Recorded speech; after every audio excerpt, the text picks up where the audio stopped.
दिला. ही तिची फसवणूक आहे. फक्त आईबाबांचं मन राखण्यासाठी आणि आपल्या स्वार्थासाठी तिला फसवतोय. हे चांगलं आहे का?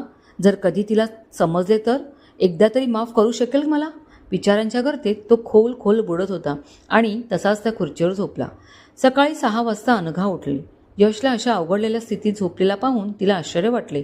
तिने त्याच्या खांद्याला हात लावून हलवले. यशची झोप चाळवली गेली.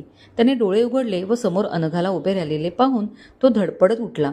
कंबर पाठ पूर्ण आखडून गेली. त्याच्या तोंडून आई ग असा उद्गार आला. उठलीस तू? हो, पण तुम्ही झोपा अजून थोडा वेळ, मी उठवेन तुम्हाला, अनघा म्हणाली. अगं नको, मी पण आवरायला घेतो. पण कशाला? काय घाई आहे?